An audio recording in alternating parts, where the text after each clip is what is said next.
గారు బేసికల్లీ అంటే ఏ ఇంటర్వ్యూలో చెప్పినా కూడా నాకు చాలా కోపం తక్కువ, కోపంగా ఉందామనుకున్నా కూడా ఎక్కువసేపు ఉండలేనంటారు. బట్ ఈ మూవీలో చూస్తుంటే యాంగ్రీ మ్యాన్గా కనిపిస్తున్నారు. సో ఎట్లా డీల్ చేశారు? బేసికల్లీ మీరు ఒక పర్సన్ అంటే ఆఫ్ స్క్రీన్, ఆన్ స్క్రీన్ ఒకలా కనిపించారు. ఎట్లా వర్క్ చేశారు దీని మీద? అందుకే ఐ మీన్ యాక్టర్ అండి.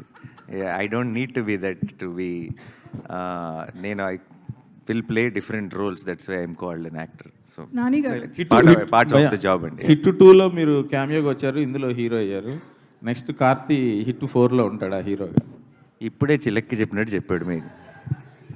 మీరు మళ్ళీ బిగినింగ్కి వచ్చి మళ్ళీ అదే అక్కడక్కడే తిరిగితే నాని గారు No point.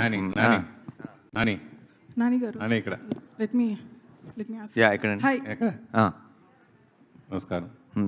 వాళ్ళకి మీ సినిమాలు జనరల్గా మీరు డైరెక్షన్ డిపార్ట్మెంట్ వచ్చిన వ్యక్తి, స్క్రిప్ట్స్ కథ అనుకున్నప్పుడే దాంట్లో ఇది సెన్సార్ ప్రాబ్లం ఉంటుంది, లేకపోతే ఈ ఐడెంటిటీ అని చెప్పి కొన్ని సీన్స్ మనం లేపేస్తూ ఉంటాం.